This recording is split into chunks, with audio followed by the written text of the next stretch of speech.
A very good morning to you all. How are you today? Yes, you all are wonderful. So welcome to the sociology class and continue the same chapter, patterns of social inequality and exclusion. Chapter number 5 from your sociology first book, Indian Society. In the last lecture we have discussed the topics prejudice, stereotypes, discrimination and social exclusion. Today we will discuss caste and tribe system justifying and perpetuating inequalities. इसका सब topic है the caste system as a discriminatory system. Caste system discrimination क्यों है या फिर as a discriminatory system है कि भेदभाव वाला एक सिस्टम है जो लोगों के साथ किया जाता है कास्ट सिस्टम के अंदर. तो आज हम इसमें स्टडी करेंगे. The caste system is distinct Indian social institution that legitimizes and enforce practices of discrimination against people born into particular caste. Caste refers inequalities, okay, or there are no authentic historical records to show the exact age of caste system. But it is rooted in Indian society and it brings discrimination or social institution है that legitimizes and enforces practice of discrimination against people. किसको force करता है किसको practice में लाता है discrimination को किसके अगेंस्ट पीपल के against born into particular caste जो कि एक पर्टिकुलर कास्ट में जिन्होंने जन्म लिया है जो according to caste system higher नहीं है हायर क्लास नहीं है जिसको वो अपने अकॉर्डिंगली स्ट्रेटिफिकेशन में लोअर मानते हैं तो उनके साथ क्या किया जाता है भेदभाव discrimination. Okay These practices of discrimination are humiliating, exclusionary and exploitative. कैसा बिहेवियर किया जाता है लोगों के साथ इंसल्टिंग बिहेवियर एक्सक्लूज कर दिया जाता है पर्टिकुलर फैसिलिटीज से या फिर उनको एक्सप्लॉइट किया जाता है लो वेजेस लाइक है ना. Historically the caste system classified people bye there occupation and status. Every caste was associated with an occupation, which means that persons born into a particular caste were also born into the occupation associated with their caste. They had no choice. In the past, we can say there are Varna system. There are 4 ones. Brahmins Kshatriyas Vaishyas and Shudras है ना. Brahmins किस occupation से related थे Brahmins थे it means priest है. क्षत्रिया हैं it means warriors हैं है ना. वैश्यस हैं इट मीन्स ट्रेडर्स हैं और शूद्रास हैं तो they have to service to all 3 caste all 3 varnas जो पहले वाले हैं. ठीक है तो जो पास्ट में था जो कास्ट सिस्टम थी वो किससे जुड़ा हुआ था classified people bye there occupation से और स्टेटस से है ना. ऑक्यूपेशनली ही उनका जो सोशल स्टेटस था बना हुआ था. एवरी कास्ट एसोसिएटेड विद और एवरी कास्ट किससे जुड़ी हुई थी अपने ऑक्यूपेशन से जो उसको बाय बर्थ. इसमें जो ऑक्यूपेशन है वो भी ये समझ लीजिए कि बाय बर्थ ही मिला है ना. Which means that persons born into a particular caste were also born into the occupation associated with their caste. They इसका मतलब ये है कि अगर किसी व्यक्ति ने किसी पर्टिकुलर कास्ट में जन्म लिया है तो उसने साथ साथ उस ऑक्यूपेशन में भी जन्म लिया है जो कि ऑक्यूपेशन उसकी कास्ट के साथ एसोसिएटेड है उसकी कास्ट के साथ जुड़ा हुआ है. लाइक ब्राह्मण है तो वो प्रिस्ट ही बनेंगे या फिर दूसरों के घर में पूजा कराने का वर्क ही करेंगे है ना. जो क्षत्रिय हैं वो वॉरियर ही बनेंगे. जो वैश्यास हैं वो ट्रेडर्स ही बनेंगे या फिर जो शूद्रास हैं वो सबकी सेवा ही करेंगे. तो मतलब ये जो ऑक्यूपेशन सिस्टम है वो उनकी कास्ट के साथ फिक्स था है ना. and they had no choice and they can't change their occupation because they had no choice. Moreover, and perhaps more importantly, each caste also had a specific place in the hierarchy of social status. और क्या था? Every caste has a hierarchy system according to social status, है ना. अपना एक specific status होता है hierarchy में. लाइक जो ब्राह्मण्स हैं वो उनका स्टेटस कैसा था? अपर क्लास, अपर कास्ट कहलाए जाते थे. एंड शूद्रास कैसी कास्ट कहलाए जाते थे? लोअर कास्ट कहलाए जाते थे. ठीक है. So that roughly speaking, not only were occupational categories ranked by social status, but there could be a further ranking within each broad occupational category. According to it, occupational categories ranked by social status, but there could be a further ranking within each broad occupational categories. जो cast थी वो categories wise तो divided थी ही, लेकिन अपनी उनकी एक occupational category भी थी. ऑक्यूपेशन के अकॉर्डिंग भी कि they are upper and they are lower. In strict scriptural terms, social and economic status were supposed to be sharply separated. क्या है? जो स्क्रिप्चुरल यानी कि जो ग्रंथ हैं पुराने, उनमें भी लिखा हुआ है कि जो इकोनॉमिक स्टेटस है और है were supposed to be sharply separated. लोगों का सोशल और इकोनॉमिक जो स्टेटस है वो बिल्कुल सेपरेट होना चाहिए, है ना. For example, the ritually highest caste the Brahmins were not supposed to amass wealth. It means जो कि रिचुअली हाईएस्ट है. कौन है ritually highest? Brahmins are ritually highest but not supposed to be amass wealth. लेकिन वो धन का संचय नहीं कर सकते, वेल्थ को जमा नहीं कर सकते, उनको ये परमिशन नहीं थी उस टाइम पे, है ना. And were subordinated to the secular power of kings and rulers belonging to the Kshatriyas cast.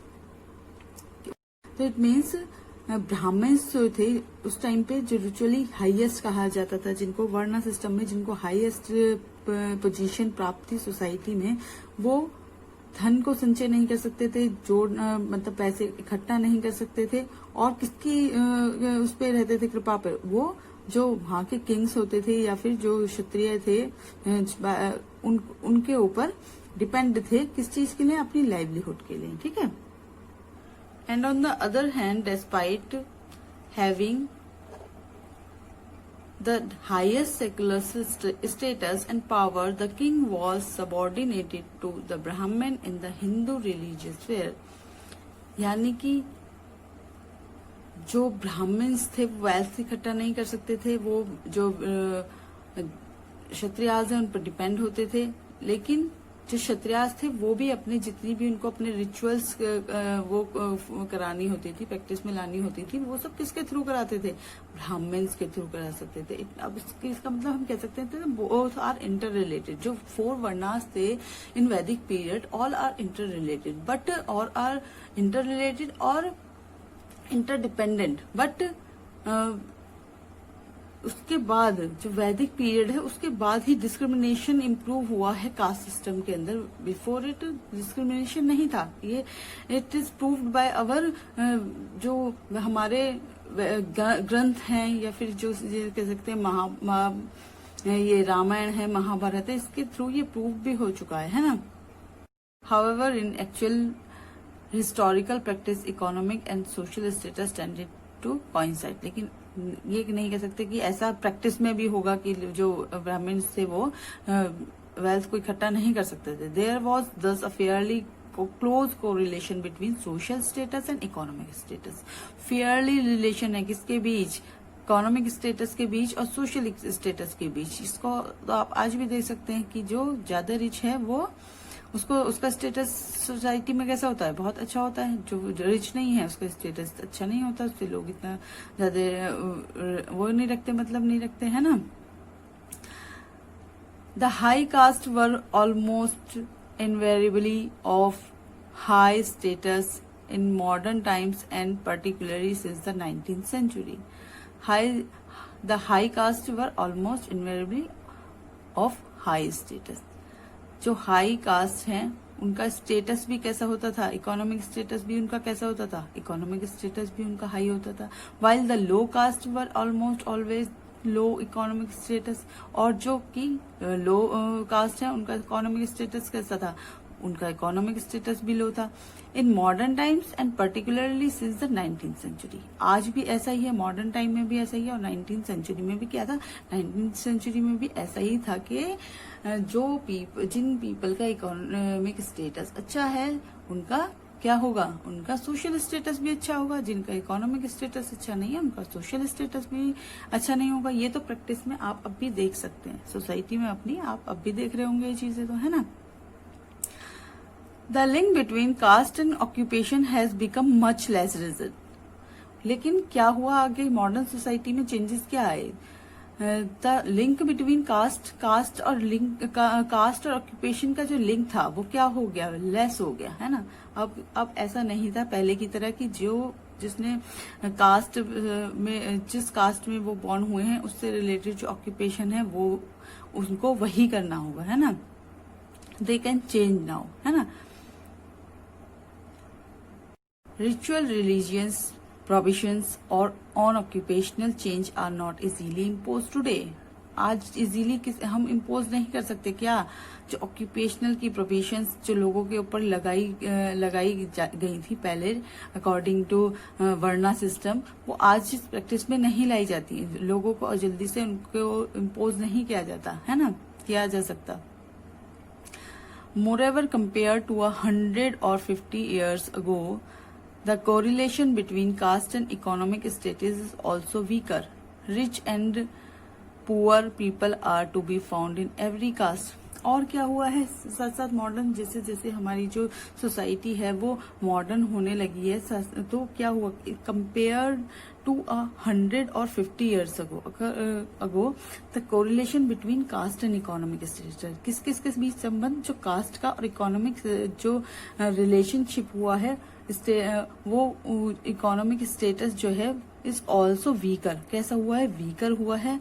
क्योंकि अब क्या हुआ, ऐसा नहीं था जो अपर कास्ट है वो रिच भी हैं, है ना. ऐसा नहीं हो सकता कि they are upper and they are rich. वो ऐसा हुआ कि अपर कास्ट और लोअर कास्ट दोनों में ही रिच और पुअर दोनों पाए जाते हैं, ठीक है. But and this is the key point, the caste class correlation is still remarkably stable at the macro level. क्या है लेकिन कास्ट वो है, इकोनॉमिक स्टेटस अपनी जगह है कि इकोनॉमिक स्टेटस दोनों ही तरह के उसमें कास्ट में पाया जाता है. इसमें अपर कास्ट में भी लोअर कास्ट में भी. बट जो कास्ट वाइज जो स्ट्रेटिफिकेशन है, कास्ट वाइज जो अपर और लो स्ट्रेटिफिकेशन सोसाइटी में है वो एज इट इज ही कह सकते हैं हम कि अभी भी बना हुआ है उसी तरीके से कि भाई you are belong to the upper caste and you are belong to the lower class, है ना. और उसके बीच जो वो कह सकते हैं कि अपनी कास्ट को लेकर जो लोगों का एक ये है कि हमारी कास्ट मतलब अपर है और किसी आपकी कास्ट लोअर है या हम उनसे वो नहीं करेंगे. जो निम्न कास्ट के लोग हैं उनको उनके मन में जो है एक वो रहता है कि भाई ये जो है लोअर कास्ट से बिलोंग करते हैं, है ना. As the system has become less rigid, the distinctions between caste of broadly similar social and economic status have weakened. लेकिन ये सिस्टम जो है कास्ट का थोड़ा सा कम हुआ है. जिस तरीके से पहले ये बहुत ज्यादा रूटेड था वो कम हुआ है. कम किसकी वजह से हुआ, अर्बनाइजेशन और ये जो ट्रांसपोर्टेशन की वजह से बहुत ज्यादा कम हो चुका है ना. और ये जो इंडस्ट्रियलाइजेशन सोसाइटी में आया, लोग एक दूसरे से मिलने लगे, सभी कास्ट के लोग एक ही जगह एक ही फैक्ट्री में वर्क करने लगे. ट्रांसपोर्ट भी जो पब्लिक ट्रांसपोर्टेशन हुआ उससे भी सभी लोग एक साथ आए, एक साथ ही एक ही तरीके के ट्रांसपोर्ट में सफर करने लगे. तो इससे भी हम कह सकते हैं कि जो वो है कास्ट सिस्टम है उसमें थोड़ा सा बदलाव आया, है ना. तो हम कह सकते हैं कि चीजें जो कास्ट सिस्टम के रूल्स रेगुलेशंस थी वो पहले से थोड़ी कम हुई हैं, लेकिन जो अपर कास्ट और लोअर कास्ट का जो वो है स्ट्रेटिफिकेशन है वो अभी भी एज इट इज ही है कि जो लोग अपर कास्ट से बिलोंग करते हैं वो जो लोअर कास्ट से जो लोग बिलोंग करते हैं उनको थोड़ा सा ये मतलब उनके साथ थोड़ा सा भेदभाव किया जाता है ना।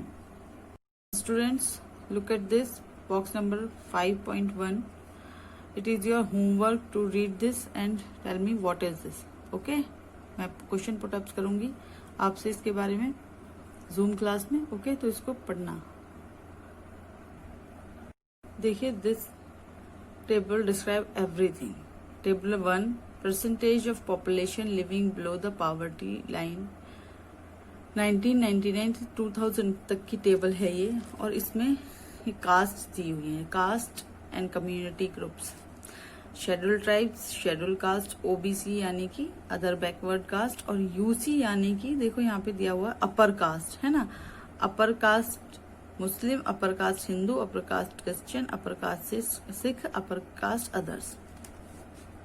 देखिए, सबसे ज्यादा जो यह रूरल इंडिया में स्पेंडिंग ₹327 और लेस पर पर्सन पर मंथ. ठीक है, स्पेंड किए जाते हैं कितने? ₹327 पर पर्सन पर, है ना. कहाँ पे? रूरल एरिया में. किस कास्ट में कितने प्रतिशत? देखो 45% सबसे ज्यादा शेड्यूल ट्राइब्स हैं. उसके बाद शेड्यूल कास्ट आ गया है. देखिए, यहाँ अपर कास्ट की स्थिति भी आप यहाँ अच्छे से देख सकते हैं कि हिंदूज में भी अपर कास्ट की स्थिति क्या है. तो इसका मतलब ये जो टेबल है ये हमें ये दर्शाती है कि किस तरीके से जो इकोनॉमिक स्टेटस है वो हाई और लो मतलब हर कास्ट में मिल सकता है. या वो अपर कास्ट भी हो सकती है, वो लोअर कास्ट भी हो सकती है. इसी तरीके से अर्बन एरिया में दिखाया हुआ है. ठीक है, इस टेबल से आप अच्छे से ये पता लगा सकते हैं कि किस तरीके से अब जो इकोनॉमिक स्टेटस है कास्ट का वो ऐसा नहीं रह गया कि अगर आप अपर कास्ट से बिलोंग करते हैं तो आपका इकोनॉमिक स्टेटस भी अप ही होगा, है ना. Now untouchability. Untouchability word describe itself. Untouch plus ability यानी कि जो ये एबिलिटी नहीं रखते कि जिनको टच किया जाए, है ना. इट मीन्स जो कि कास्ट सिस्टम में स्ट्रेटिफिकेशन में लोअर कास्ट में आते हैं. They have no ability to be touched, है ना, कि उनको टच करा जाए. वो इतनी भी एबिलिटी नहीं रखते. उनको इतना ज्यादा बहिष्कृत कर दिया गया समाज से.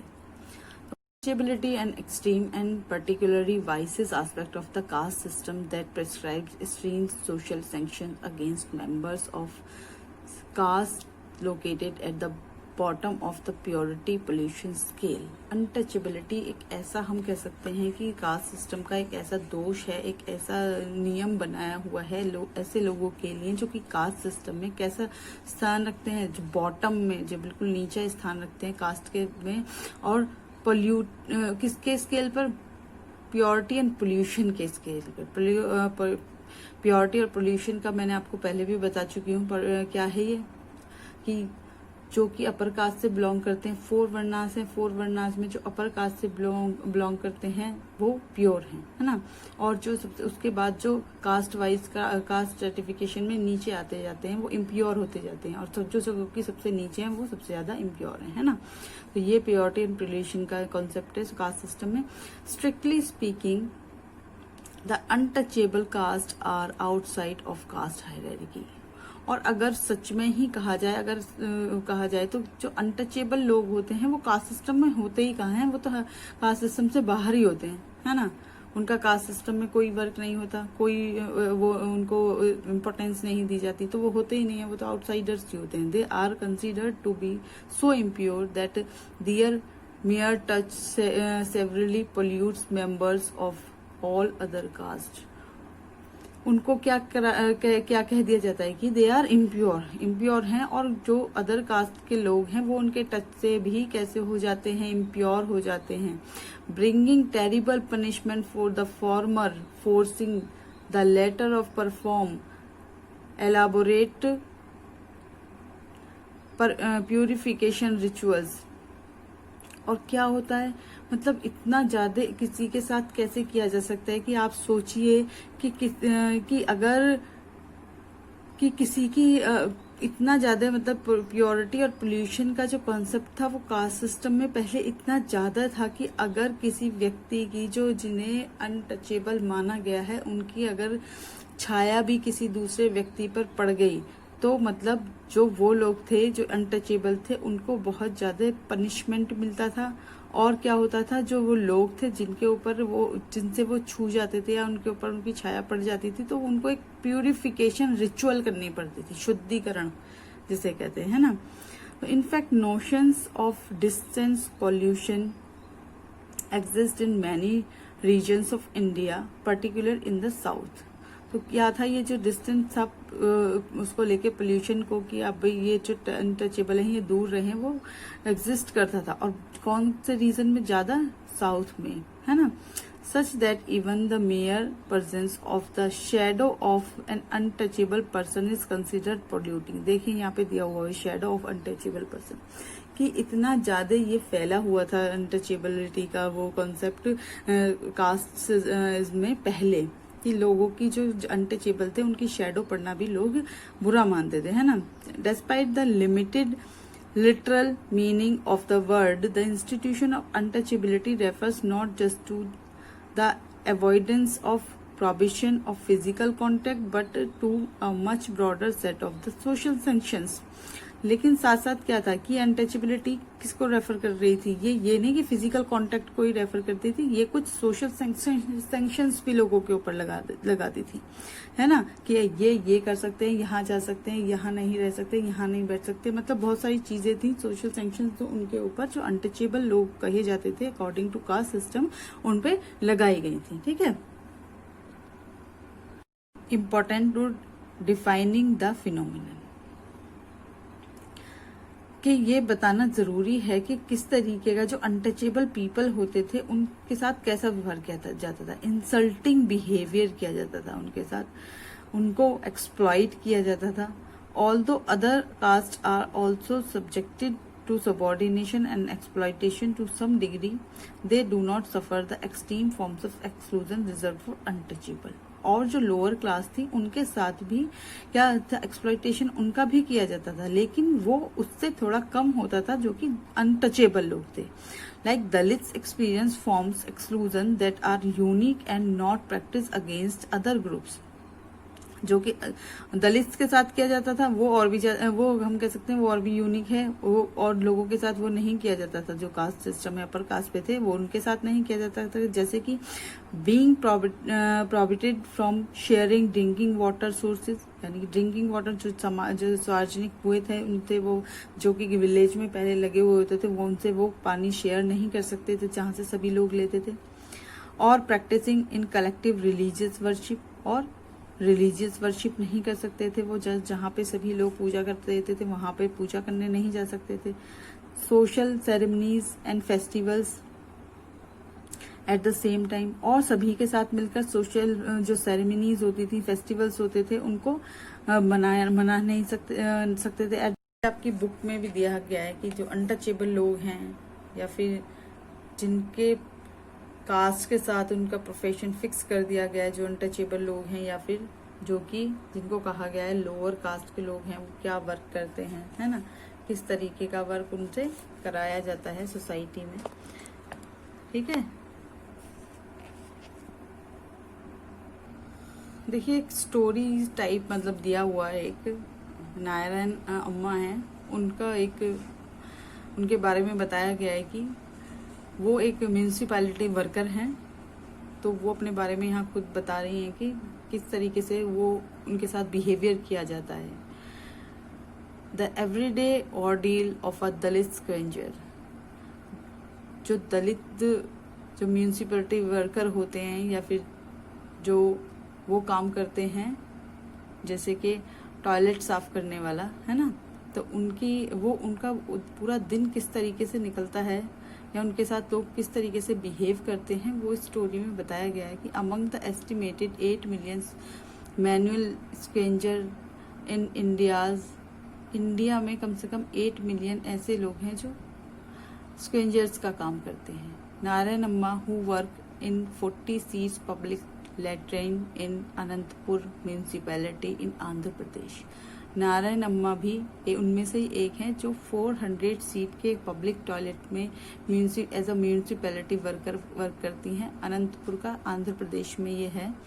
From time to time, after the woman using the toilet file out, Narayana Amma and her fellow workers are called inside. जब भी टॉयलेट यूज किया जाता है तभी उसके बाद नारायण अम्मा और उनके वर्कर्स जो उनके साथ ही हैं उनको बुलाया जाता है। There is no flush, the excrement only piles up at each seat or flows into open drains. It is Narayan Amma's job to collect it with her broom onto a flat tin plate and pile it into her basket. देखिए कितना ज्यादा वो है कि मतलब अगर वो वहाँ पे गंदगी फैली हुई है तो उसको नारायण अम्मा है उनको ही साफ करनी पड़ती है किसी प्लेट या फिर फ्लैट टीन प्लेट से, है ना, और उसको अपनी बास्केट में भर के when the basket is filled she carries it on her head to a waiting tractor trolley parked at distance of half a kilometer. और उसको बास्केट में भर के कहाँ लेके जाना पड़ता है, जहाँ पे एक ट्रैक्टर ट्रॉली उनका वेट कर रही होती है जो कि वहां से ½ किलोमीटर होता है ना, जो वहां से जा रहा कूड़ा होता है उसको इकट्ठा करके। she carries it on her head, देखो उनको अपने मतलब सिर पे कैरी करके ये लेके जाना पड़ता है। And then she is back waiting for the next call, और फिर दोबारा वो वहीं उसी टॉयलेट में वापस आती हैं और वेट करती हैं किस चीज का, कि उनको दोबारा बुलाया जाएगा इसके बाद। This goes on until about 10 in the morning. ये सब कुछ सुबह 10 बजे तक चलता है। व्हेन एट लास्ट नारायण अम्मा wash up and returns home, इसके बाद नारायण अम्मा अब मतलब वॉश करती हैं अपने आप को और अपने घर चली जाती हैं। ए म्यूनिसिपैलिटी कॉल क्लीन दिस, और जब उनको बुलाया जाता है काम करने के लिए तो उनको किसी नाम से नहीं बुलाया जाता, उनको क्या कहा जाता है, ए म्यूनिसिपैलिटी कम हियर, कम यहाँ पे आओ और इसको क्लीन करो।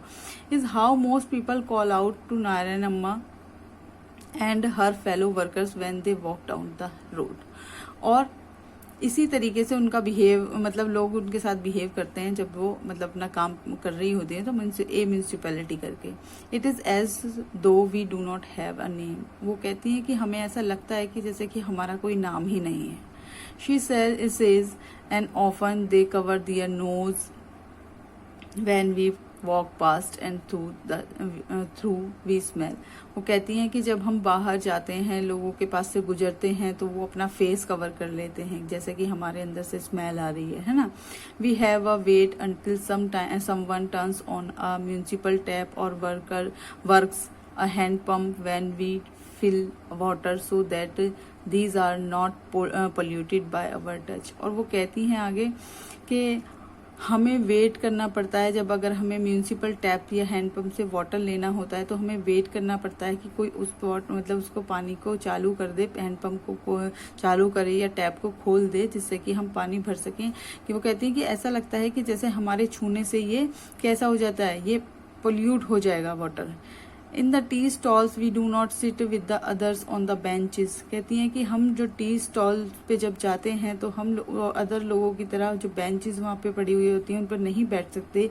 We can't on the ground separately, हमें सेपरेटली कहाँ बैठना पड़ता है, वहीं पे ग्राउंड में बैठना पड़ता है। Until recently there were separate broken tea cups for us. और वो कहते हैं कि अब से पहले तो हमारे लिए क्या होते थे, जो ब्रोकन कप्स होते थे टी कप्स, उनमें उनको चाय दी जाती थी। Which we washed ourselves and these were kept apart only for our use. और वो हमें खुद ही साफ करने पड़ते थे और सेपरेटली रख दिए जाते थे कि अब ये हमें दोबारा यूज करने के लिए हमें ही दिए जाएंगे। This continues to be the practice in village even in the periphery of Anantapur as in many parts of the state. ये ऐसा ये कहा है कि ऐसा आज भी होता है कुछ विलेजेस में जो कि अनंतपुर के आसपास हैं जो विलेज, उनमें ऐसा आज भी होता है कि लोगों के साथ इस तरीके का बिहेवियर किया जाता है। देखिए कितना खराब मतलब सेम ह्यूमन बीइंग होते हुए भी किसी व्यक्ति को इस तरीके का वर्क कराया जा रहा है और उसके साथ इस तरीके का बिहेव किया जा रहा है, तो कितना ये एक कह सकते हैं कि कितना खराब चीज है ना। लेकिन ये हमारे कंट्री में हम जैसे लोगों के द्वारा ही किया जा रहा है ना। So students, today's lecture is over now. We will continue it in the next lecture. Okay, bye bye, Jai Hind.